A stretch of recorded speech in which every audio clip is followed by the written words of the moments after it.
Good evening, everyone, and welcome to FirstEnergy Stadium. The Reading Fightin Phils playing host to the Somerset Patriots in what is, by the schedule, the beginning of a 6-game series, but in reality is actually a 7-game series, and we're going to explain exactly what it is that we're talking about. Alongside my broadcast partner, Jake Starr, my name is Bob McCool. What we're talking about is the fact that this series will begin in the bottom of the ninth of a makeup game from July the 9th when the Phils were in New Jersey to play the Patriots and were unable to complete the final game of the series. After Reading did a very good job in the series, they won 4 out of 5 in Somerset and then ultimately got to the bottom of the ninth inning in Game 6 of that series. The skies opened up and they were not able to finish the game, so they are making up the resumption of that game beginning tonight. So in reality, I guess this is a doubleheader. We really don't know what to expect. This is what we do know, that the Somerset Patriots will begin this game in the bottom of the ninth inning. They're the home team in the first game, and they will be at the plate. So this first game of the doubleheader, if you will, could last 5 minutes. It could last a half hour or more, depending on how things go from here.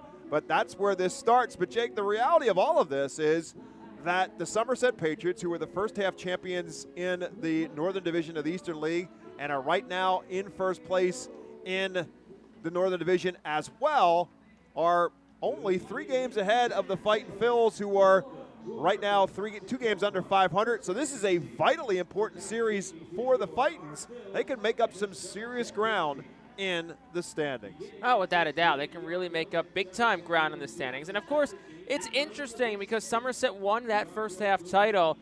And in essence, yes, you're chasing Somerset, but you're also chasing Binghamton, Portland, the teams that are directly behind Somerset. Because, yes, getting closer to Somerset is great, but the Patriots are in no matter what. So if they win the second half title, all you're looking for is to get second place. And basically, you're chasing the same teams theoretically, whether it be for second place or first place. So really, it's just the motto has to be every series for the next 5 is find a way to win a series the rest of the way. And what's cool about this first game is that if Reading wins this game, they'll do something that they did for the first time last week at Hartford, and that's win 5 of 6 in a series. Because technically, if they win this first portion, they'll win 5 of 6 dating back to that series the week of July 4th at Hartford, so at Somerset, excuse me. So it's an interesting dynamic, interesting scenario, but also at the same time, it's just you just got to stack wins. That's really the method and the motto at this point. And the other interesting dynamic to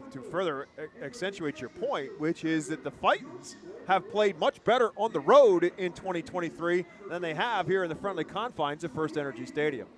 And that's a crazy thing, too. You'll take a look at the numbers, and obviously, yes, Reading's the road team tonight, but it's a little bit of a different scenario. But Reading at home is 17-33. On the road, they're 29-27. And it's been an interesting, kind of little thing to follow because Reading's hitting a little bit better when they're at home. When they're on the road, hitting 257. They're scoring half a run more per game, but the home run numbers, they're a lot more at home versus on the road. Stolen bases, they're higher at home versus on the road. But the big thing becomes it's the pitching, really. Like the ERA on the home is a lot higher than on the road. So that's going to be the big thing. And it's an interesting storyline to follow because if Reading can kind of play at home the way they play on the road, then I think there's a chance they could really stack up a lot of wins. Right, because they play this series, then they go on the road for one, and they're back home for the last week of August and the first week of September. So they have back-to-back home series in the final 3 weeks of the season. So it is a scenario for the Fightins, if they can reverse those numbers and play better here at home, that can certainly help them in a chase for that playoff spot for the second half. And the ultimate irony of all that, of course, is this place is certainly renowned around the Eastern League as a hitters-friendly ballpark, and the Fightins are a hitter-friendly baseball team. They have led the Eastern League in hitting from start to finish to this point in time of the season, but yet the team that is so good in terms of hitting the baseball and in this hitter-friendly ballpark does have a losing record, but obviously that's because the pitching has to turn around and pitch in this hitter-friendly ballpark as well. And the pitching's been a lot better, too. I mean, it's been cool to kind of see them climb the rankings ever so slowly in their pitching numbers over the last handful of weeks. I mean, look, you look back here to the last week. They hit 273 on that road trip. They had a 4.12 ERA, which is it's a pretty good ERA, but at the same time, it's better than it's been. So the pitching, I mean, really since the All-Star break has really turned a corner. There's been a bunch of new guys coming in. There's been just a lot of guys that have improved big time. So that's been a fun storyline to kind of follow along throughout this second half now, and that's going to be the big thing because we said it for a while. If they can just find a way to, string together good pitching and good hitting, which they're starting to do, you can stack those wins. And look, overall record, that doesn't really matter at this point. It's that second half record of 18-20. You look at just the Eastern League as a whole, if you can hover around 500 and then just have 1 or 2 weeks where you get hot, you put yourselves in a good spot because nobody, kind of like Somerset and Portland did in the first half, to the contrary, nobody's really ran away with the second half so far. And, we'll see if somebody gets hot. But for right now, it's a battle really 1 through 5. New Hampshire took the series last week, but they're kind of trailing back in 6. So it'll be a interesting kind of story to follow the rest of the way. Managers are exchanging lineups with our umpires, and we'll have those lineups for you as we begin in the bottom of the ninth. When we return to FirstEnergy Stadium, the Somerset Patriots, the Reading Fightin' Phils. More on the Fightin' Phils radio network after this. International Fireworks is the official fireworks provider of the Phils. International Fireworks shoots every fireworks show throughout the season, including 8 Mega Blast fireworks shows. International Fireworks also provides the pregame fireworks after the national anthem at each game. International Fireworks has a nearby retail store in Douglasville, Pennsylvania, where you can purchase all of your fireworks. Visit fireworksorus.com for more information about the International Fireworks retail store in Douglasville. Thanks again to International Fireworks, the official fireworks provider of the Phils. Star City Boxing, located at 4760 Schuylkill Avenue in Reading, is a 501c3 non-profit boxing gym unlike any other. Our goal is not only to help you be fit, but to be the best outlet for our youth and community. We welcome anyone who wants to improve their way of life, be fit, and box competitively or non-competitively. We work with you to reach your goals in and out of the gym. Stop in and meet our stars today. Check us out and follow us on Facebook, Instagram, and Twitter for upcoming events and happenings. And visit our website today at starcityboxing.org for more information on how to join, volunteer with our youth, or support our efforts in the community. Star City Boxing is a proud continued 2023 Phils Fiesta Friday partner. The Penn State Health St. Joseph's 67 Club is the original hospitality area at FirstEnergy Stadium. Conveniently located along the third base side, the 67 Club gives you a front row seat to all the action at the hot corner. The area is safely protected from line drives with a large see-through net. Starting at $34, groups of 20 or more can enjoy a 2.5-hour all-you-can-eat buffet. Children 4 and under are free. Visit rphils.com or call us at 610-370-BALL to reserve your group outing today. Welcome back to FirstEnergy Stadium. Again, the Somerset Patriots, the Reading Fightin' Phils, about to take the field. The Fightins will be wearing their home uniforms for this one. They're still going to be in the first base dugout as they normally would for the home game. And also, of course, this game is turned over to the bullpens for this point in time as we will begin this game in the ninth inning. The ultimate irony of maybe all of this is the guy that started this game for the Fightin' Phils, Josh Hendrickson, is actually going to be the guy who starts the regularly scheduled game coming up. And again, that game will be played, depending on how long this game lasts, it will be starting at 7 o'clock if this game is over relatively shortly. And if it is over, if it takes a couple innings for us to determine a winner here in game number 1, then they'll start at 30 minutes afterwards. But Josh Hendrickson started the first game of this series and ultimately went 5 innings for the Fightins. Richard Fitz, who we'll see in a couple of nights for Somerset, started for the Patriots. The Patriots actually jumped out on top in this game. They scored 3 runs in the bottom half of the second inning, added on to it in the fifth to take a 4-0 lead before the Fightins began their comeback with an RBI single from Ethan Wilson in the sixth, and then an RBI single from Madison Stokes and a 2-run double by Carlos de la Cruz in the top half of the seventh inning, tied the game at 4 apiece, and the bullpens from that point forward threw up a couple of zeros, and that's how we get to the bottom half of the ninth inning. So the Fightins will take the field as you would normally do, but again, they will do so as the visiting team. So this game, quite literally, could go, well, it could go for a while, or it could be over in one pitch, depending on how things go with the Patriots coming to the plate in the bottom of the ninth in a 4-4 tie. Yeah, and I do wonder if Tristan Garnett's still down and throwing in the Phillies bullpen. Wonder if he's going to come down and take the field with his teammates, or if he'll kind of let them take the field and then he'll run in from the bullpen. He just finished throwing down there. Looks like Herbert Iser was warming him up. That's Iser, who will be the catcher for the completion of the suspended game. So maybe we'll see if Iser goes down and Garnett doesn't, but it looks like Garnett is running out, and the rest of the Phillies are as well. Yeah, they usually wait in a dugout, and the pitcher leads them onto the field, but in the unusual circumstances that we're in, which is a bullpen guy coming in, so it will be Tristan Garnett who leads the way, and the Fightin' Phils now will indeed take the field, and the Reading Fightin' Phils will get a chance to see Tristan Garnett for the first time here in Reading since his call-up from Jersey Shore. He is one of a number of players now in the Phils bullpen who began this season for the Blue Claws, but he was called up on August the 5th after making 34 appearances for Jersey Shore. Went 3-3 with a 2.39 earned run average, and he will get the ninth inning here for the Fightins.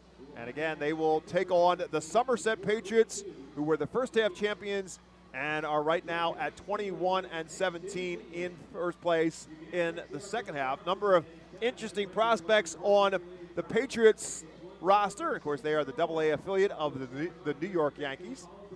Most importantly, with their number one prospect in the Yankees organization, Jason Dominguez, who will be in the lineup in this game and certainly in the lineup for Game 2 as well. Just a 20-year-old outfielder who's got a ton of talent and has not really turned it on full-time, big-time for the Patriots as of yet, but certainly one of the top prospects in all of baseball, and he is a part of this Patriots unit. And they will be facing Tristan Garnett, at 6'6" left-hander, who will get the ninth inning for the Fightins.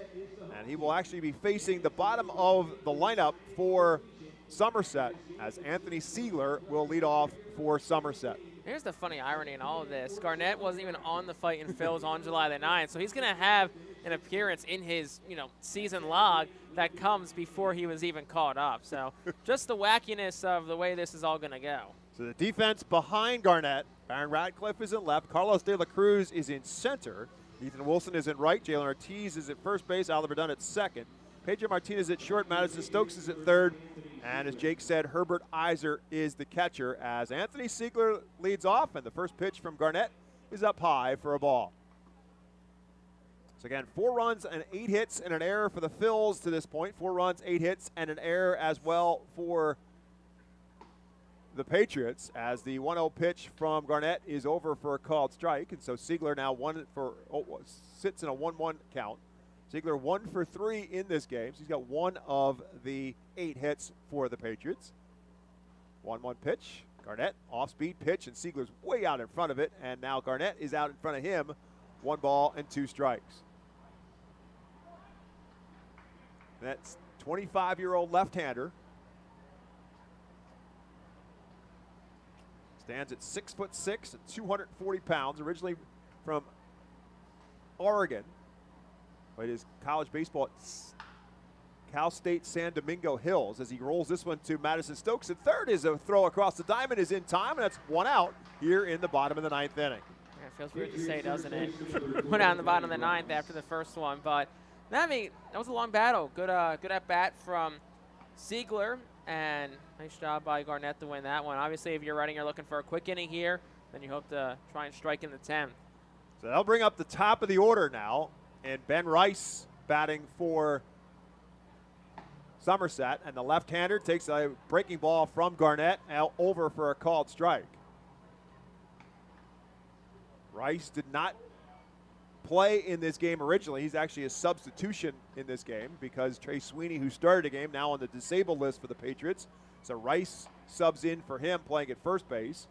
And now he's in a no ball and 2 strike count as Garnett starts him off with 2 straight pitches over. So Ben Rice, 0-2 count. Swing and a miss, and a fastball and a slider up and in. And Rice quickly goes down on 3 straight pitches, and that's 2 down here in the ninth. Yeah, good job by Garnett to start. And Garnett's looked really good so far in his running tenure. 3 straight scoreless outings, all over an inning as well. Inning and 2/3, couple of inning and a third. So he's looked good. So, it was like the decision from Al Patricia to roll Garnett out to start. So that will bring up the aforementioned Jason Dominguez. Dominguez, the number 1 prospect, as I said earlier, in the Yankees organization, just 20 years of age. Turned 21 in February. First pitch to him is way outside for a ball. This one a high hopper down the third base line and past Raul Dominguez, who is the manager for Somerset. So it's 1 ball and 1 strike now to Dominguez. Signed as an international free agent by the Yankees in 2019. One of the most heralded prospects coming out of the Dominican Republic in the last number of years. As Garnett misses inside. Now it's 2 balls and a strike to Dominguez. Great-handed hitter. Great deal of power. This one an off-speed pitch. Dominguez just kind of lunges at it, fouls it out of play, and now Garnett has him 2 balls and 2 strikes. Yeah, Dominguez, who was the Yankees' top-ranked prospect, fell to number 2 when the new MLB pipeline, top 30 for each team and top 100 overall, dropped last week. And there's a swing and a miss, and that will do it for the Patriots here in the bottom of the ninth. No runs, no hits, no errors, and nobody left. We'll head to extra innings when we come back to FirstEnergy Stadium with the Patriots and the Phillies tied at 4 apiece. The Santa Ana Group Deck is a great spot for all fans of a summer picnic and great tailgate atmosphere. During your picnic, you may even catch a souvenir, as the area is situated directly in home run territory, behind the left field wall. Regular season tickets are just $32 per person for groups of 20 or more, and children 4 and under are free.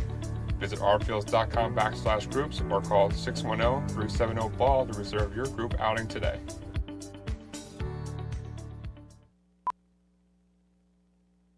The Louisiana Swamplands. Out here, you're either lunch or you're enjoying it. Make sure you end up on top with the all-powerful lineup of Kia SUVs, like the Telluride, Sportage, and Sorrento, equipped with available all-wheel drive, higher ground clearance, and the interior capacity to bring everything you need, so you'll always remain more than a gator's length ahead. Visit your local Kia dealer today to find your next adventure in our ever-capable lineup of SUVs. Kia, movement that inspires. Call 800-3334-KIA for details. Always drive safely. Are you looking for a reliable food distributor to meet all your culinary needs? Look no further than our trusted team at Feaser's Food Distributors. For over 120 years, our products have been sourced from the best farms and suppliers, ensuring that you get the best ingredients for your restaurant or organization. From fresh produce to premium meats, Feaser's supplies everything but the appetite. Visit Feasers.com today to experience the difference in working with a top-tier, family-owned food distributor. Feaser's, your partner for success in the kitchen. Looking for a fast and hassle-free way to get your snacks and non-perishable groceries? Look no further than FeasersDirect.com. With just a few clicks, discover the convenience of having your culinary essentials ready for a pickup at our headquarters in Harrisburg. And so we head to extra innings here at FirstEnergy Stadium. And the Fightin' Phils will start with a runner at second base, as we do in extra innings. That'll be Jalen Ortiz, who made the final out in the top half of the ninth inning in Somerset, New Jersey on July the 9th when this game actually began. And now the Phils will see if they can try and pull ahead here in the top half of the 10th inning, and they'll have Ethan Wilson, who will lead it off for the Fightins. It'll be Ethan Wilson, Baron Radcliffe, and Pedro Martinez due up in a 4-4 tie in the top half of the 10th inning. They are facing right-handed pitcher Bailey Dees for Somerset. The first pitch from Dees to Wilson is over for a called strike. Billy Dees, of course, an alum of the Pennsylvania State University. But no, he's been a good bullpen arm. He's climbed his way up to Somerset this year, and he's been a pretty good piece tall, right? He's 6'8", really good downhill action from Dees. There are a number of very tall members of the bullpen for Somerset, as Wilson will roll this one right side. A very productive out off the bat of Ethan Wilson. Ground ball to second. He is retired, but allows Jalen Ortiz, the courtesy runner, to move up to third base. Yeah, no, that's a good, perfect at-bat from Ethan Wilson, because you're looking for just something in extra innings productive-wise, and Wilson gave you that. But Dees, last pitch on Wednesday against Binghamton. He can give them a little bit of length, too. Makes sense why he's in here. Went 2 2/3, perfect innings, 32 pitches, 21 for strikes, back on the 9th against Binghamton. So that'll bring up Baron Radcliffe. Somerset will bring the infield up to try to cut off that go-ahead run, which is at 90 feet away now in the presence of Jalen Ortiz. Baron Radcliffe swings at the first pitch from Bailey Dees and fouls it down the first baseline. Ray Ricker, the first base coach, will pick it up, make a souvenir out of it into the Savage 61 dugout suite. Next pitch to Radcliffe, an off-speed pitch that he's way out in front of, and Baron Radcliffe quickly finds himself in an 0-2 hole. Yeah, looking to do a job here if you're Radcliffe. Just want to try and get something you can elevate up into the outfield deep enough to score Ortiz. Dees pitching from the stretch, 0-2 pitch. This one popped up into shallow left field. Going to be a long run for Dominguez and into foul territory and falls harmlessly to the ground as both Turrialba, the third baseman, and Dominguez, the left fielder, gave it a long run, but neither could get there. Baron Radcliffe has a new life. Yeah, that's a tough play for any third baseman, including Jason Dominguez, because you're pretty much going against the grain in a sense. You have to reach back over your head across the body. Usually that's a play for either your left fielder or your shortstop, but with the infield up, it was a tough play all around. So it remains no balls and 2 strikes now to Radcliffe. This one's way inside. It's 1 ball and 2 strikes. Yeah, I think if the infield isn't up, it's probably much more likelihood that Max Burt, the shortstop, could have gotten there. But because the infield is up, it just becomes that much of a longer run. And a new life for Baron Radcliffe, who's now at a 1 ball and 2 strike count. And that one's in the dirt, and now it's 2 balls and 2 strikes. Allowing Jalen Ortiz to get a big lead off of third base. And so if that ball does get by the catcher, Mickey Gasper, maybe an opportunity for Ortiz to get a running start. As the Phils try to get the go-ahead run across here in the top half of the 10th inning. 2-2 now to Radcliffe. This one through the hole on the right side and into right field for a base hit. Ortiz will trot home, and the Phils are on top 5-4. Yeah, go-ahead run in the 10th inning. 10 minutes into this game with the Phillies playing as the road team. Everything as normally planned. But, no, that's a great at-bat from Radcliffe. Fell down 0-2, fought some balls off, worked back into a 2-2 count, and, didn't sting it, just 83 off the bat. But they always say bases loaded, just put in a play. Infield's up. If infield's back, they probably make that play. But you just put a ball in play, and a lot of times good things happen. And that'll bring up Pedro Martinez, switch hitter, batting left-handed against Dees as Radcliffe takes his lead off of first. And the first pitch to to Martinez is low and away. Go back, Jake, to that at bat by Ethan Wilson. All the inning changes, the complex changes by him rolling that ball over and allowing Ortiz to move up. If he doesn't do that, the infield's not up, it's an out, and Ortiz is still at third base. There's the 1-0 pitch to Martinez. That's over in the outside corner for a called strike. 1 ball and 1 strike now to Pedro Martinez, who was actually on the disabled list when this game was played back on July the 9th. Casey Martin started shortstop and went 3 for 4 in that game. So Martinez playing at shortstop now and takes one outside. Now it's 2-1. Al Padrique, the manager for the Fightin Phils, who's coaching in the third base box, certainly happy with the way that the Phils have done this in this inning. That's his kind of baseball. Productive outs, moving runners along. Radcliffe, the runner at first. 2-1 pitch. Martinez fouls it out of play. The count now 2 balls and 2 strikes to Pedro Martinez. And of course, you'd love to get some insurance runs too. You still have the heart of the Somerset order coming up. Obviously, you got Drew Dominguez. That's the big one right there. But you still have 3, 4, 5. Mickey Gasper will lead things off in the bottom of the 10th. So you'd love to maybe try and get another run. And the pitch to Martinez just misses inside. It's now 3 balls and 2 strikes. Radcliffe, the runner at first, and 1 out. Facing right-handed pitcher Bailey Dees, 24-year-old. Jake said, product of Penn State University, originally from Charlotte, North Carolina. 3-2 pitch. He's into dirt. That's ball 4. And so Pedro Martinez works a walk. Phil's now with 2 on and 1 out. Well, if there's any guy that can drive a run or 2 home here, it's Oliver Dunn, who had a red-hot week. He's been awesome in August. But the week at Hartford, I was stunned when he didn't win Eastern League Player of the Week. He hit almost 500 for the week, had 4 home runs, drove in a ton of runs. I was shocked that he didn't win it, but he's swinging himself a good bat, and he's worked himself into the conversation for, a top player in this league when you look at all the, statistical categories. He leads the Phils in RBIs as he stands in, although he didn't then. He does now. And the pitch to him is on the inside corner for a called strike. Just to give you some perspective to back up Jake's point, When this game started, he was hitting 234. When the next game starts, he's hitting 280. That's how hot Oliver Dunn has been since this game was played at the beginning of July. This one is fouled straight back, and it's now quickly no balls and 2 strikes to Dunn. And it's been consistency, too. Like, obviously, yes, you have that big week in Hartford, which helps a lot. But even when he's not having a quote-unquote big week, he's still a guy who's getting on base at this point 3 out of every 10 at-bats. He has just, really been riding a really consistent wave lately. 0-2 pitch to him. Just misses. They appeal, and they say he did not go around. So it's now 1-2 to Dunn. 2 on, 1 out, run in. Top half of the 10th inning. Fightin's on top 5-4 with that run across. Dunn looking to do some more damage here.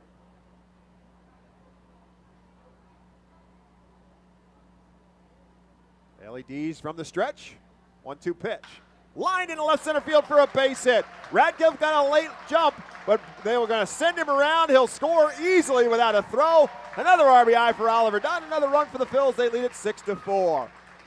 What a beautiful piece of hitting there by Oliver Dunn, just like we talked about. He's a professional hitter. That's the best way to describe Oliver Dunn. He takes a fastball that's on the outer third of the plate, and he just sits back on it, inside outs the swing, and drives the left field and gets an insurance run. And look, it's only 1 out of the inning, too, so chance for the Phils to try and put some more up.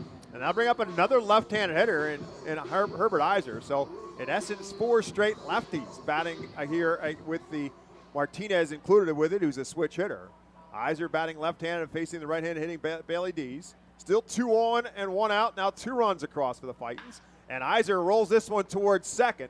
Flip the first to second is in time, and the relay is a double play. Anthony Siegler to Max Burt to Ben Rice for the double play, and the Fightins inning comes to an end, but not before they put 2 runs across. They do it on 2 hits. They leave 2 men on, and it's winning time. When we get back to FirstEnergy Stadium, the Fightins need 3 outs for the W. The Seattle Auto Group deck is a great spot for all fans of a summer picnic and great tailgate atmosphere. During your picnic, you may even catch a souvenir, as the area is situated directly in home run territory, behind the left field wall. Regular season tickets are just $32 per person for groups of 20 or more, and children 4 and under are free. Visit rfields.com/groups or call 610-370-BALL to reserve your group outing today.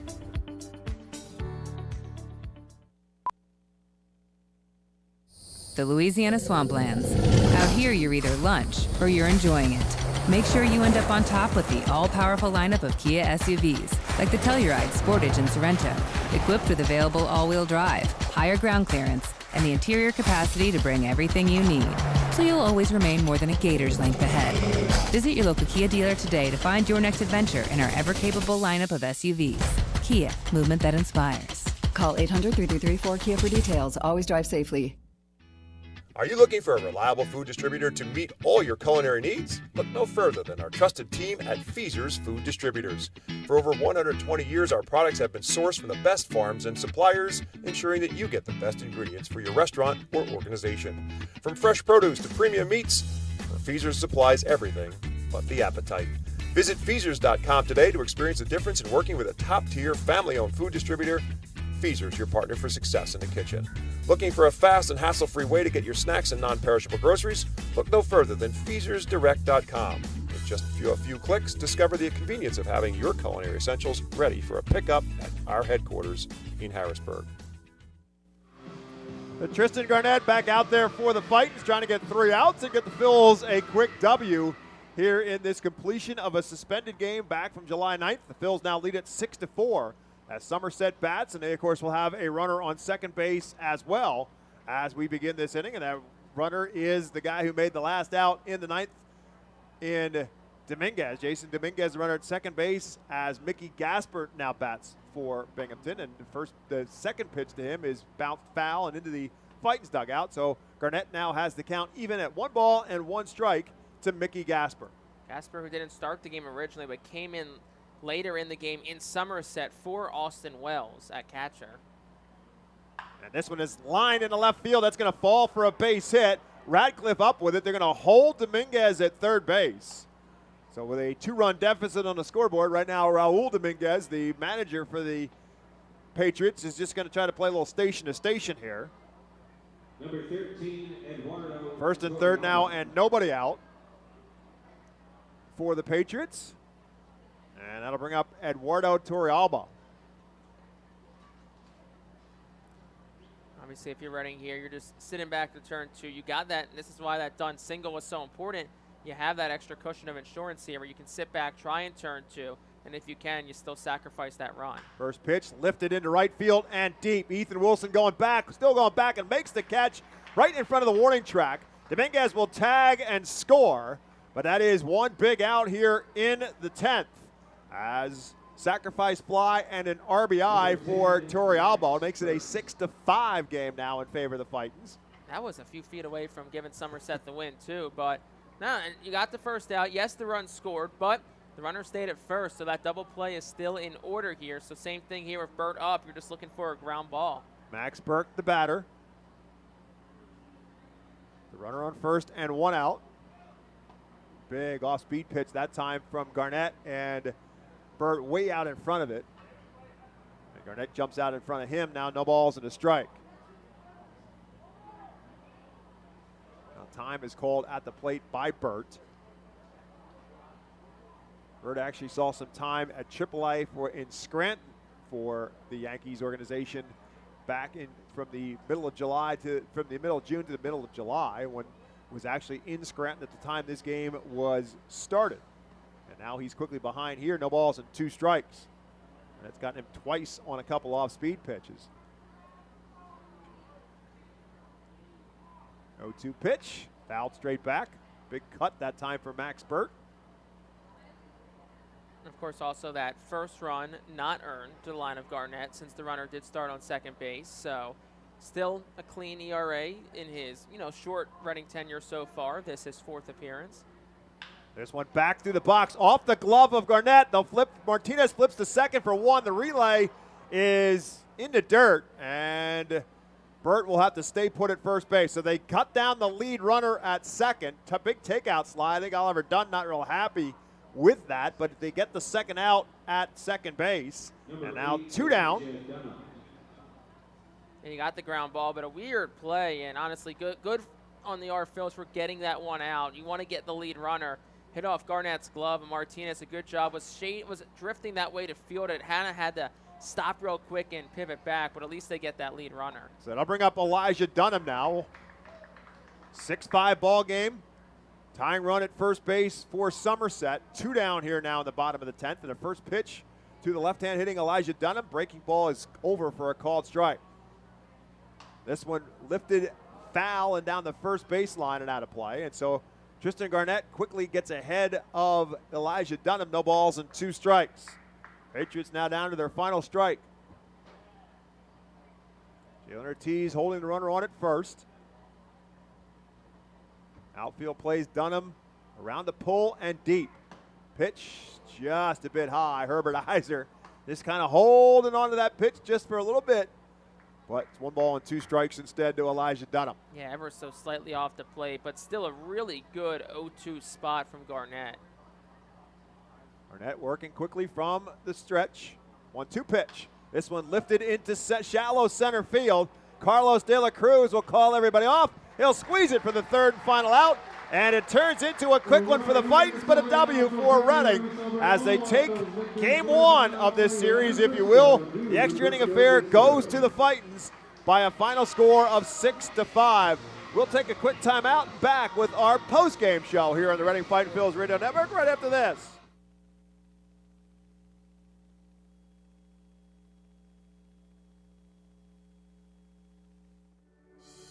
Side Auto Group Deck is a great spot for all fans of a summer picnic and great tailgate atmosphere.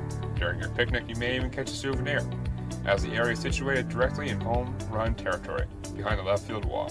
Regular season tickets are just $32 per person for groups of 20 or more, and children 4 and under are free.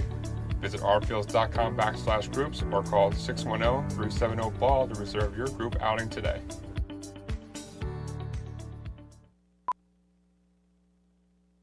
The Louisiana Swamplands. Out here, you're either lunch or you're enjoying it. Make sure you end up on top with the all-powerful lineup of Kia SUVs, like the Telluride, Sportage, and Sorrento, equipped with available all-wheel drive, higher ground clearance, and the interior capacity to bring everything you need. so you'll always remain more than a gator's length ahead. Visit your local Kia dealer today to find your next adventure in our ever-capable lineup of SUVs. Kia, movement that inspires. Call 800-3334-KIA for details. Always drive safely. Are you looking for a reliable food distributor to meet all your culinary needs? Look no further than our trusted team at Feaser's Food Distributors. For over 120 years, our products have been sourced from the best farms and suppliers, ensuring that you get the best ingredients for your restaurant or organization. From fresh produce to premium meats, Feaser's supplies everything but the appetite. Visit Feasers.com today to experience the difference in working with a top-tier, family-owned food distributor. Feaser's, your partner for success in the kitchen.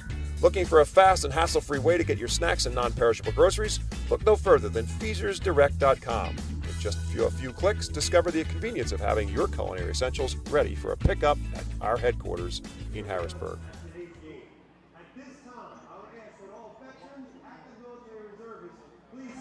So the Reading Fightin' Phils pick up a quick W here. Again, this completion of the suspension game goes to the Fightins, and it's not to be dismissed as nothing special. That puts the Fightins now a game under 500, and they now will begin this 6-game series against Somerset. The original scheduled game for tonight will start at its originally scheduled time, which is 7 o'clock, so we'll be back for that here on the Reading Fightin' Phils Radio Network. But just to sum up game 1 of this series, the completion of the game. So when it's all said and done, the Fightins win it by a final score of 6-5. Big RBIs in this game. Back when it was originally played, first by Ethan Wilson to pull the Phils to within 4-1 in the game. Again, Somerset led this game 4-0. Ethan Wilson made it a 4-1 game in the 6th. Then an RBI single from Madison Stokes and a 2-run double by Carlos De La Cruz made it a 4-4 game, and that's how we ultimately got to extra innings in this one. And the Phils made it happen in the top half of the 10th inning. Again, Jalen Ortiz began the inning as the ghost runner, if you will, the designated runner, call him what you want, but he started the inning at second base. Ethan Wilson led it off in a very important out. He rolled it to the second baseman, Anthony Siegler, who made the play to first base, which allowed Ortiz to move up to third. It brought the infield in for Somerset, and then Barron Radcliffe, after falling behind no balls and 2 strikes, got himself into a better count at 2-2, and then rolled a single through the drawn-in infield that allowed Ortiz to score.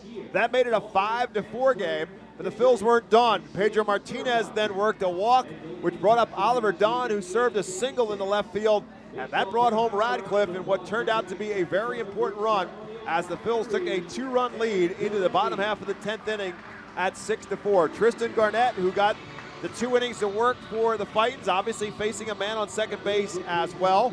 And then a lead-off single for Mickey Gasper made it first and third with nobody out. And then Torrialbo drove one to right field that brought home Dominguez to make it a 6-5 game. But then the Phils got a fielder's choice off the bat of Max Burt, and then ultimately a flyout by Elijah Dunham ended the ball game. So Tristan Garnett will end up getting the win. Bailey Dees will take the loss for Somerset. Patriots fall to 21-18 overall on the season, and Reading now goes to 19-20 overall on the year. So that will do it for our broadcast of this completion of the suspension game. It may have been quick, but it goes the way of the Fightin' Phils, and an important W for Reading as well. And Reading will try to get their record to 500 when we resume play with the original scheduled game for this game. That is scheduled for 7 o'clock. And in the pitching matchup, it'll be Chase Hampton going for the Patriots and left-hander Josh Hendrickson going for the Fightins. So again, back here at 7 o'clock for the start of Game 2. The Reading Fightin' Phils and the Somerset Patriots. Thanks for listening in to the tail end of our completion of the suspended game. For my colleague Jake Starr, my name is Bob McCool. We'll be right back with you in about a half hour or so for our regularly scheduled game on the Reading Fightin' Phils Radio Network.